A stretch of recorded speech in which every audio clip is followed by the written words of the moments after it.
don't take again. You wanna have some fun. You wanna keep on dancing. We can keep on... Bonjour à tous, moi c'est Julia Sémété, j'ai 19 ans. J'ai fait une terminale AGGSP et SES.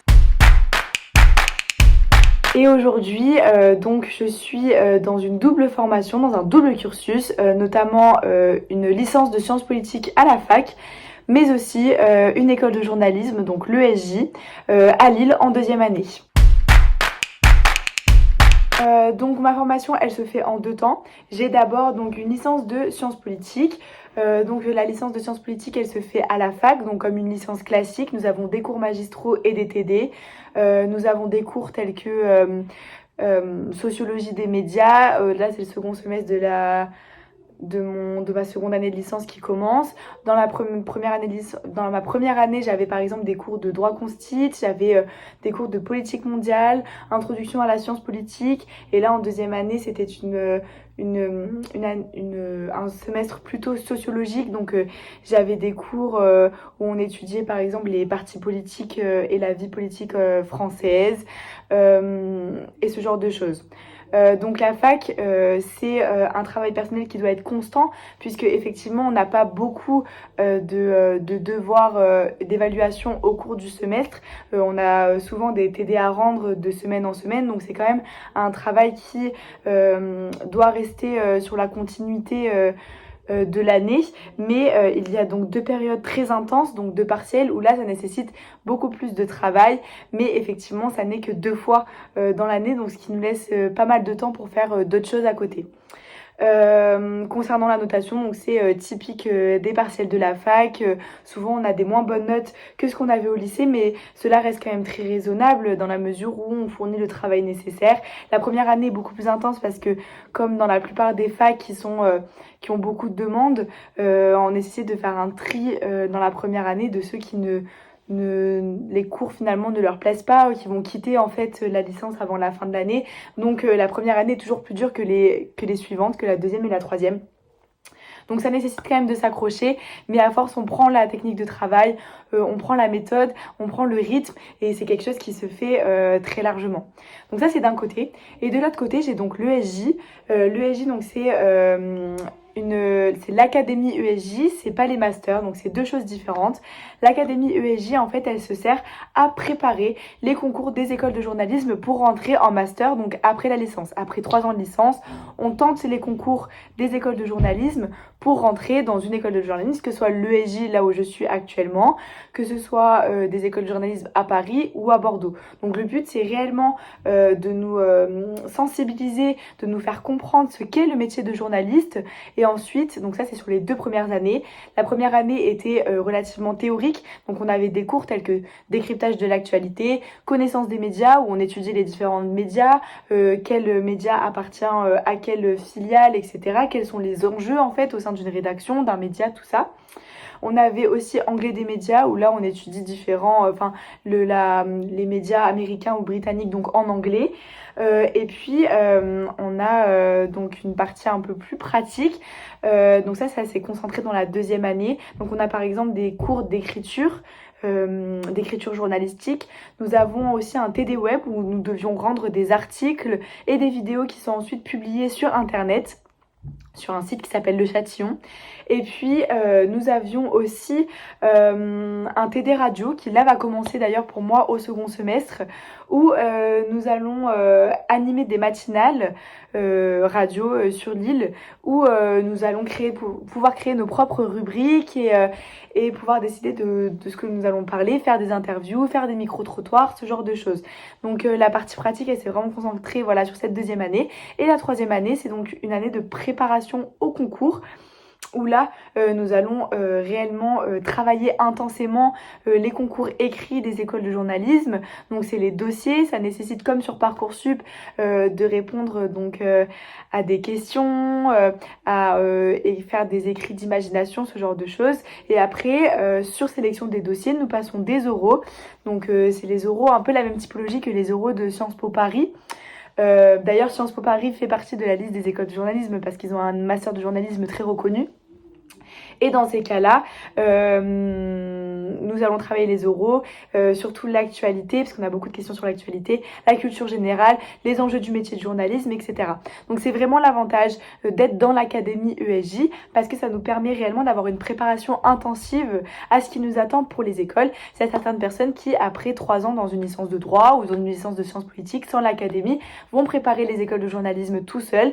Et nous, on a vraiment cet avantage d'être encadrés par des professeurs, par des journalistes, par des gens qui ont déjà passé les concours et qui du coup connaissent les attentes, des gens qui font passer les concours et qui du coup peuvent nous aiguiller sur ce qui est réellement attendu lors de ce passage pour ensuite avoir les masters dans les écoles de journalisme. Et évidemment, lorsque nous sommes pris en master dans les écoles de journalisme, il est évident que nous pouvons ressortir diplômés et avec un travail très rapidement. Parce que donc les débouchés pour le métier du journalisme, il existe des écoles reconnues par l'État, donc c'est ce à quoi nous prépare l'académie ESJ, et après il existe des écoles privées qui ne sont pas reconnues par l'État, donc il est parfois plus compliqué de trouver du travail. C'est une possibilité, mais nous en allant à l'académie ESJ, on s'assure d'avoir une préparation solide pour ensuite tenter les concours de journalisme reconnus par l'État. Ce qui ne veut pas dire qu'on va les avoir, malheureusement, ce n'est pas parce que nous sommes à l'académie ESJ que forcément nous allons rentrer à l'ESJ, dans cette école de journalisme-là, mais il y a quand même à peu près 80% des personnes qui sont passées par l'académie ESJ qui rentrent dans une école de journalisme, quelle qu'elle soit, que ce soit l'ESJ ou dans une autre école en France. Au niveau de la notation, l'ESJ s'adapte vachement à la fac, ce qui veut dire que ça n'a pas besoin d'un travail personnel intense, mis à part quand on pratique effectivement écrire des articles, animer des matinales radio, c'est des choses qui prennent du temps, mais forcément si on est à l'académie ESJ, c'est passionnant et donc on ne voit pas vraiment ça comme du travail réellement intense. Et nous avons aussi une période de partiels qui est à peu près en même temps que celle de la fac, mais ce reste quand même des partiels abordables et en général les moyennes de l'académie ESJ sont souvent plus hautes que celles des facs. Donc au niveau du parcours ESJ, comme je l'ai expliqué, la première année est très théorique, la deuxième année plutôt pratique et la troisième année est intensive en préparation au concours. L'avantage de l'académie ESJ, c'est qu'elle nous offre aussi la possibilité de partir 1 an à l'étranger, donc avec la fac. Ce sera mon cas. De ce fait, l'année prochaine, je mettrai en pause l'académie ESJ pour partir à l'étranger, finir ma licence de sciences politiques et je reviendrai ensuite l'année d'après à l'ESJ pour préparer les concours, du coup en ayant fini la fac. Il faut savoir que l'académie ESJ peut aussi accueillir plusieurs licences. Moi, donc j'ai décidé et j'ai été prise pour faire la licence de sciences politiques en parallèle de mon cursus à l'académie ESJ. Mais il y a d'autres licences, il est possible de faire STAPS, il est possible de faire une licence d'histoire, une licence d'études culturelles, une licence de géographie. Il existe plusieurs possibilités en fonction de vos centres d'intérêt et de ce qui vous intéresse le plus dans le journalisme. L'académie ESJ est quand même un cursus assez élitiste, j'ai envie de dire, assez il nécessite quand même une sélection. Voilà, nous sommes le produit, c'est assez sélectif, nous sommes le produit d'une sélection et il est important si vous voulez vraiment avoir l'académie, peut-être demander plusieurs licences pour être à peu près sûr d'avoir une place, parce que suivant les licences, le niveau de sélection n'est pas le même. Mais globalement, le parcours ESJ est quand même très formateur puisqu'elle nous permet réellement d'avoir cette préparation et cette découverte du métier de journalisme. Certaines personnes se rendent compte au bout de la première ou la deuxième année qu'en fait le journalisme n'est pas fait pour eux et du coup ils gagnent du temps sur la préparation au concours. De plus, je trouve qu'on est plutôt bien accompagné et surtout par des professionnels, ce qui nous permet réellement d'avoir une vision d'ensemble de ce qu'est le métier et aussi de se faire de nombreux contacts. Par exemple, en première année, on a un cours de découverte des métiers du journalisme où là, on a des journalistes qui viennent parler de leur métier toutes les semaines, donc des métiers différents. Il y a des journalistes à l'AFP, des journalistes dans des médias indépendants, des journalistes dans le service public, des journalistes de radio, des correspondants.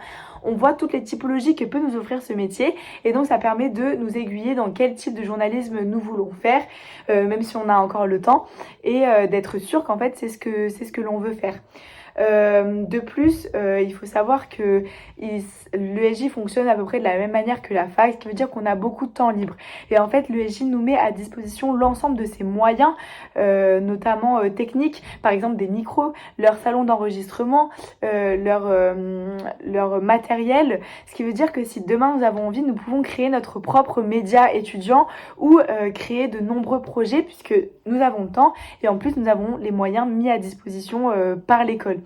De plus, l'ESJ encourage beaucoup ça. Ils ont beaucoup d'associations qui recrutent, d'associations dans plein de domaines différents, ce qui est réellement formateur et nous donne aussi beaucoup de cases à cocher et à rajouter sur notre CV par exemple. Moi, je me suis engagée et je suis devenue présidente de l'asso féministe de mon école. On met en place différents projets et on recueille la parole des victimes des victimes de l'école ou s'il y a des problèmes, ce genre de choses, et on mène pas mal d'actions et ça c'est l'ESJ qui m'a permis de le faire et qui m'a du coup permis de créer beaucoup de contacts différents, de mener pas mal de projets en lien avec l'administration.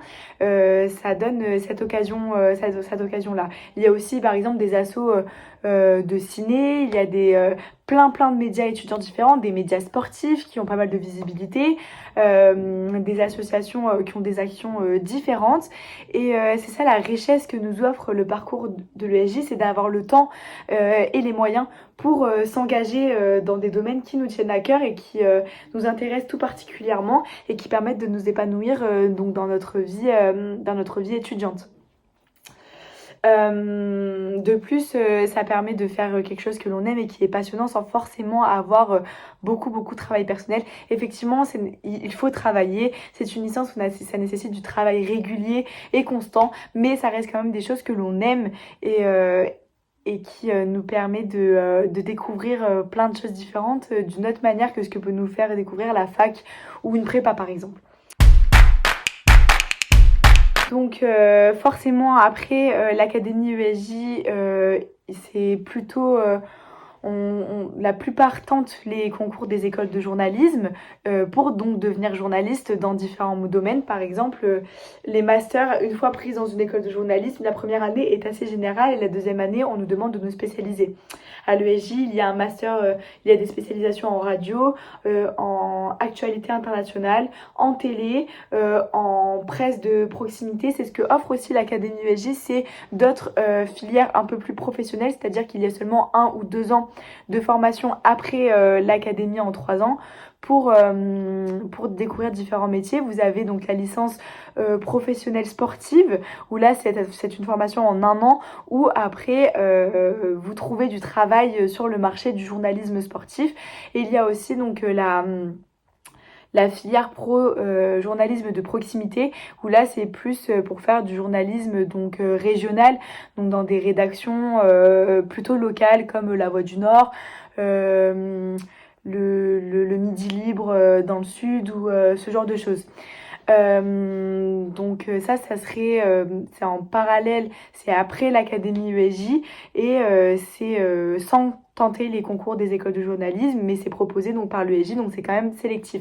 Mais ça permet d'avoir 1 ou 2 ans de formation et hop, sortir et directement être formé pour être dans le monde professionnel. Ensuite, donc beaucoup tentent les écoles de journalisme, ils sont pris ou non. D'autres, après l'académie, ils terminent leur licence et font un master donc à la fac. Par exemple, on a des masters dans l'humanitaire, des masters dans plein de domaines différents. Ça, il faut se renseigner sur les différentes facs dans mon cas de sciences politiques ou dans les différentes licences que vous allez avoir au sein de l'académie ESJ. Et puis, globalement, ce serait, j'ai envie de dire, le journalisme comme finalité à cette formation. Mais en fait, il est possible d'arrêter l'ESJ, l'académie ESJ en cours de formation, de se concentrer que sur la fac et après de faire un master à la fac. Dans mon cas, moi je vise donc l'ESJ comme école de journalisme après les concours. Donc mon but c'est de réellement faire une école de journalisme et devenir journaliste. Quant à ma spécialité, je pense qu'elle est en cours encore de réflexion. Peut-être dans le journalisme engagé, peut-être dans la radio. Je cherche encore, ça dépendra de mes prochaines expériences. Mais ce que je sais, ce que j'en suis sûre, c'est de tenter les écoles de journalisme pour voir si je peux avoir une place dans une des écoles de journalisme de France, en priorité l'ESJ, mais si malheureusement ils ne me prennent pas, j'irai ailleurs s'il le faut. Il y a plein d'autres écoles de journalisme réputées, l'ESJ n'est pas une fin en soi. Le tout c'est d'avoir une bonne formation en accord avec nos objectifs parce que chaque école de journalisme a une spécialité. Et après, voilà, d'être sur le marché du travail pour trouver un travail dans une rédaction. Donc je trouve que ma formation est particulièrement formatrice puisque effectivement dans les personnes comme moi qui sont sûres à 100% de vouloir faire du journalisme avant de rentrer dans cette formation, ça conforte tellement dans ce que l'on a envie de faire, mais ça permet aussi aux gens qui sont pas sûrs de se rendre compte de ce qu'ils aiment vraiment ou pas, donc c'est à double tranchant. Moi ça m'a 100% conforté dans le fait que je voulais faire du journalisme à tout prix et que c'était vraiment dans ça que je m'épanouissais. Aussi, comme je disais, ça permet d'avoir une vie active à côté sans forcément travailler H24, même si les périodes de travail sont intenses. Il est possible de faire d'autres choses à côté. De plus, le fait d'être dans l'école, ça permet d'avoir donc cette ambiance de promo puisqu'on est donc tous en L2, on se connaît tous très bien, on a un bureau des élèves, donc un BDE qui organise des soirées étudiantes, des événements étudiants, des choses pour que l'on soit tous ensemble et qu'on apprenne tous à se connaître. Moi je fais partie aujourd'hui du BDE puisque avec donc du coup le fait que je sois présidente de l'asso féministe de mon école, ça permet de créer un noyau solide, de faire des rencontres qui vont rester et qui sont très intenses et puis de s'épanouir à côté dans plein d'autres domaines et c'est vraiment l'avantage de cette formation, c'est aussi l'aspect concret. On fait des choses qui restent, des articles, des matinales radio, on apprend réellement ce que c'est d'écrire comme un journaliste, de faire comme un journaliste, d'interviewer comme un journaliste. Et puis la licence de sciences politiques, à côté, elle est formatrice aussi puisqu'elle apprend toute cette partie théorique, des choses qui sont nécessaires pour un journaliste après pour écrire sur des sujets un peu plus politiques, un peu plus sérieux. Et puis je pense qu'elle est aussi, la licence de sciences politiques, elle est aussi nécessaire pour comprendre le monde et la société qui nous entoure. Et c'est quand même une base assez solide pour un journaliste de comprendre la société, comment elle fonctionne et quels sont les enjeux. De plus, parfois, ça s'entrecroise. Comme je disais, au second semestre, on commence à étudier la sociologie des médias. Donc, ça s'entrecroise avec ce que l'USJ peut nous proposer. Donc, pour les lycéens qui voudront faire cette formation, ce que je vous conseille, c'est surtout de vous laisser aller, de découvrir le plus de choses possible et surtout de vous investir dans ce que propose l'USJ. Il ne faut pas être passif quand nous rentrons dans cette formation. Il faut rentrer dans des assos, il faut pratiquer, écrire des articles, ne pas avoir peur, ne pas se sentir parce que beaucoup, notamment moi, quand on rentre dans cette formation, on a l'impression d'avoir un syndrome de l'imposteur parce que toutes les personnes à côté de nous ont eu d'autres expériences, des expériences encore meilleures. Voilà, moi j'avais des amis qui travaillaient déjà dans des rédactions, qui avaient déjà fait beaucoup de stages. C'est pas une fin en soi. Si vous êtes sélectionné, vous êtes le produit d'une sélection, ça veut dire que votre place, vous la méritez.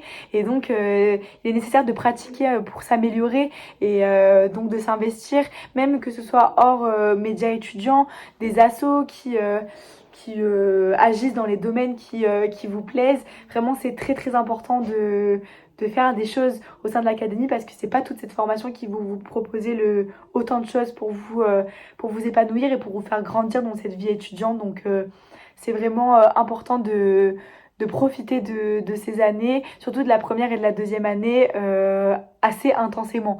Et limite, moi je vous dirais presque, si vous voulez vraiment faire du journalisme, de privilégier l'USJ à la fac et de passer plus de temps même à travailler l'USJ parce que les notes sont presque plus importantes que celles de la fac en finalité. Un conseil donc pour le dossier Parcoursup, l'ESJ demande un peu plus de, d'écrits que la fac demande juste une lettre de motivation. L'ESJ demande des écrits donc un peu plus précis. Je sais pas quels sont les thèmes cette année, mais ce que je vous conseille c'est d'être originaux, de faire attention à la manière dont vous écrivez et de sortir un peu de quelque chose de classique que peut demander une lettre de motivation et de montrer que vous êtes assez créatif et que vous êtes capable d'écrire de plein de manières différentes, que vous avez déjà... En fait, même si vous n'avez pas, parce que moi, à mon époque, il y a 2 ans, on me demandait d'écrire une expérience qui m'avait touchée et amenée vers le journalisme. Même si vous n'avez pas eu d'expérience, même si vous n'avez pas fait de stage, c'est pas grave. En fait, ce qu'il faut que vous montriez, c'est que vous êtes capable de relier même une expérience qui n'est pas l'expérience de l'année, mais de la rendre originale et de montrer ce qu'elle vous a apporté, même si elle n'est pas énorme. Donc ça c'est important de faire des liens, de montrer que vous êtes intéressé à l'école, que vous avez fait vos recherches et que vous êtes vraiment motivé. Voilà, je pense que c'est ce qui importe. Et puis, faites attention à l'orthographe, à la manière dont c'est écrit. Et l'ESJ accorde beaucoup d'importance à ces 2 écrits qu'il demande. Donc je pense que c'est nécessaire de le soigner. Mais je pense que c'est tout à fait possible de rentrer sans forcément avoir eu un passé dans votre lycée de malade où vous avez fait 100 000 trucs et vous êtes engagé dans 1 milliard de trucs. Eux, ils cherchent pas forcément ça, ils cherchent pas des profils atypiques, mais ils cherchent des gens qui sont en capacité de faire des liens, de montrer qu'ils sont motivés, qui ont un minima de base d'écriture et d'expression. Et voilà, et qu'ils ont le désir de s'investir dans l'école. Petite anecdote donc de la vie étudiante qui vous attend, l'ESJ est une fête assez festive, donc si vous rentrez à l'académie, préparez-vous au week-end d'intégration qui sera organisé par le BDE. Donc on part sur un week-end entier et moi je me rappelle quand il y avait le WAY de la première année, le week-end d'intégration de la première année, c'était le début de nos TD et on s'était retrouvés vraiment ric-rac au niveau du travail parce que le week-end d'intégration est vraiment très fatigant, on dort pas beaucoup sur 2 jours. Mais si vous avez les moyens, parce que c'est quand même un coût, et si vous avez cet esprit un peu fêtard, je vous conseille vraiment de le faire parce que ça permet de créer de vrais liens et de vrais souvenirs. Nous, on se rappelle encore de notre week-end d'intégration de notre première année. Celui de 2e année était plus spécial parce que c'est du coup nous qui l'organisions, le bureau des élèves, mais c'est quand même des souvenirs assez dingues et c'est là où tout le monde apprend à se connaître et ça permet de tisser des liens qui restent après sur les années, donc c'est vraiment top. De la vie étudiante, et si vous arrivez à l'académie ESJ à Lille, franchement éclatez-vous. Lille c'est une super ville étudiante, il y a 1 milliard d'endroits pour faire la fête, des milliards d'endroits culturels à découvrir, c'est une grande ville mais sans se perdre et sans être et c'est vraiment une ville étudiante où les gens sont vraiment heureux de vous découvrir, où tout le monde est bon esprit, où tout le monde aime se rencontrer, aime se découvrir. Donc petit tips pour la vie étudiante, ne vous enfermez pas, sortez, découvrez, rencontrez des gens parce que c'est comme ça que vous allez vous épanouir. Il y a 1 milliard de choses différentes à faire et surtout l'académie ESJ. Si vous rentrez dans l'académie ESJ, engagez-vous dans les événements du BDE, ce qui vous permettra d'être en connexion avec votre promo et voilà, de vraiment profiter de l'expérience à 1 milliard de %. Ne vous inquiétez pas de la vie seule, on s'y habitue, tout le monde s'y habitue. C'est normal si parfois vous avez des petits moments de down où vous vous sentez un peu seul, c'est dur de se faire à manger, c'est dur de s'occuper de soi-même, vraiment surtout en période de partiel. Donc il faut savoir s'organiser à la fac, au niveau du travail, au niveau de l'ESJ, comme ça on se retrouve pas débordé et c'est important de prendre soin de soi au niveau du travail. Et puis compter les uns sur les autres, je pense aussi que c'est important de soutenir et de serrer les coudes. C'est pas une compétition, il n'y a pas cet esprit de compète, il y a surtout cet esprit d'entraide, tout le monde se serre les coudes, autant à la fac qu'à l'académie. Donc servez-vous aussi des autres et aidez les autres, c'est important d'être dans cette dynamique. Voilà, je pense que c'est tout et puis surtout profiter parce que c'est des années qui sont vraiment formatrices et dans ce que l'on devient nous-mêmes. Moi, ça m'a beaucoup changé et dans notre parcours professionnel. Donc c'est vraiment vraiment important de la vivre à fond. Oh, don't take a can. We wanna have some fun. We wanna keep on dancing.